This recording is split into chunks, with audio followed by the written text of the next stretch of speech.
She couldn't say his name. A Nemera story. There is a piano in the front room of Della May's house that nobody plays anymore. The lid is closed. There is a thin film of dust on the keys that her hands once knew better than her own face.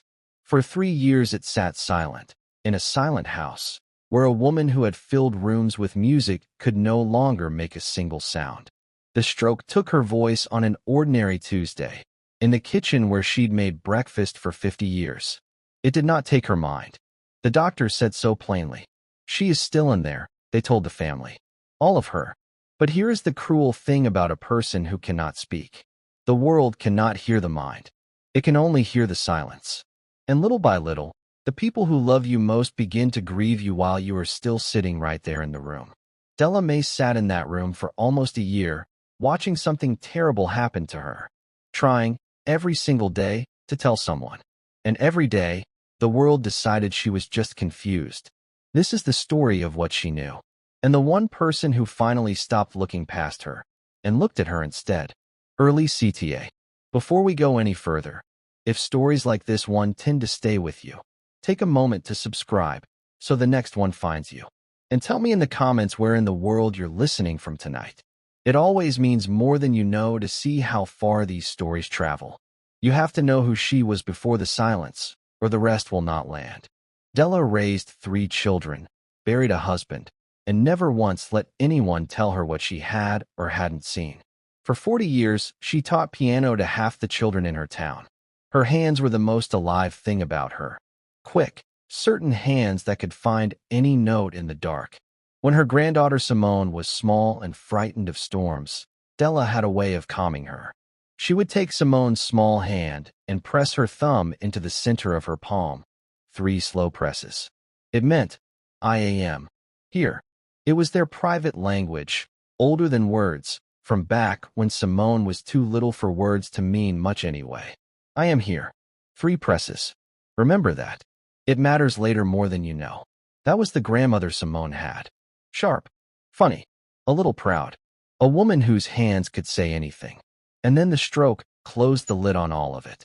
After it happened, Simone did the one thing the rest of the family slowly stopped doing. She kept talking to her. Not about her, to her. She'd sit on the edge of the bed and tell her everything, the way she always had, and she learned to read the small replies. A squeeze of the hand for yes. Stillness for no. The light that came into Della's eyes whenever she understood, which was always. The doctors had a name for it. Della's mind formed every word perfectly. She simply could not get them out. She was a woman shouting from behind a wall of glass, and almost everyone had stopped looking at the glass. Almost everyone. When caring for Della at home became too much, the family hired help. His name was Raymond. He was warm and easy, and good with exactly the paperwork no one else wanted to touch. He called her Miss Della. He laughed at the family's jokes and fluffed her pillows, and everyone exhaled, because finally here was someone they could trust. That's how it almost always begins. Not with a monster, with a relief. What no one noticed was how carefully Raymond learned things. How quickly he understood that Miss Della could no longer sign her own name. That the family was exhausted.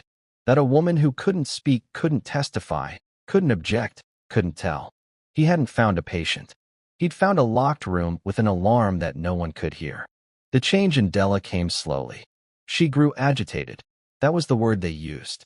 She'd make sounds, low and urgent. Her hands would move fast and desperate in the air. It happened most in the evenings. It happened, though no one yet saw the pattern, most when Raymond was in the room. And she began doing 3 things, over and over. She hid her bank statements under the mattress. The family found them and sighed. The poor thing, squirreling things away. You know how they get. She pressed her thumb into her own palm. Hard. 3 times, then more, staring at whoever was closest, willing them to understand. They thought it was a tremor, and she made one sound. The same hard sound, from the front of her mouth, every time he crossed the room. People winced and looked away, embarrassed for her. It was the first letter of his name. For almost a year, Della May sat in that chair and tried to name the man who was robbing her blind.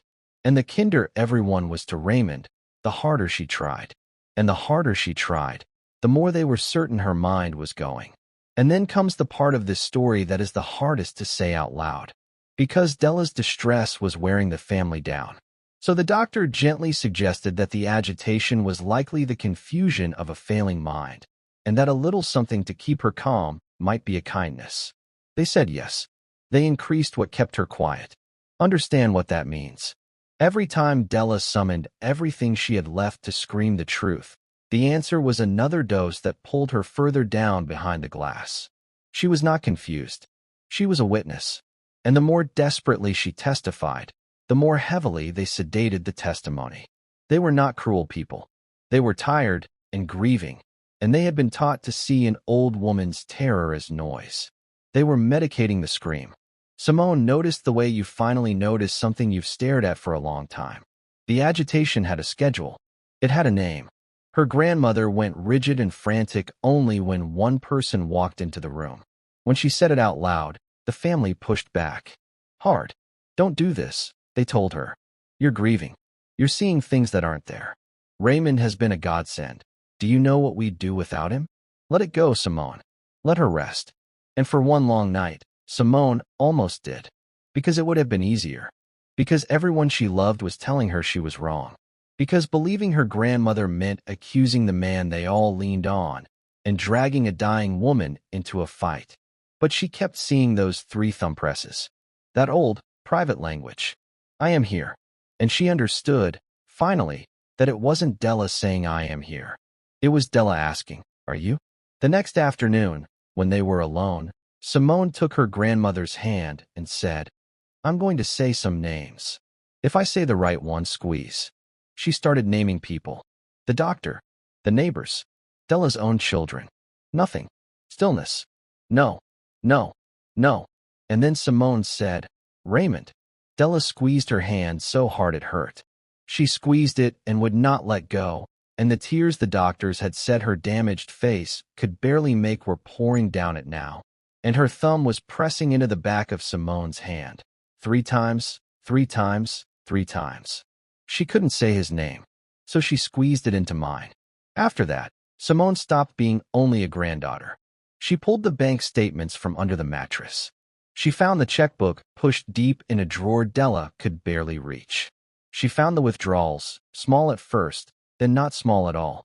Checks made out to cash, in a hand that was almost Della's, but wasn't. Pawn tickets for jewelry Della had worn every day of Simone's childhood, traded for cash by a man who knew the only witness against him couldn't speak. $8,000. Then 20. Then more. He had chosen her precisely because of the silence. He had been wrong about one thing. Someone was finally listening. It did not end in a dramatic courtroom. It ended with a folder of records, and a granddaughter who would not be told she'd imagined it. Raymond was gone. Charges were filed.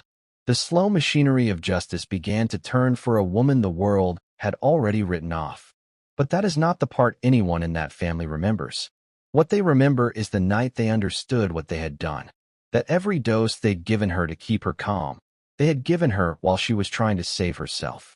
That her terror had never been confusion. It had been a year of screaming a name into a room full of people who loved her and would not look. One of her sons sat on the kitchen floor and wept like a child. There is no charge for that kind of guilt. There is no sentence.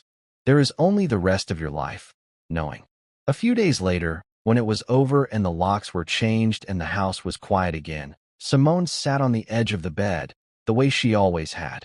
And she told her grandmother everything. That she'd found it. That she'd understood.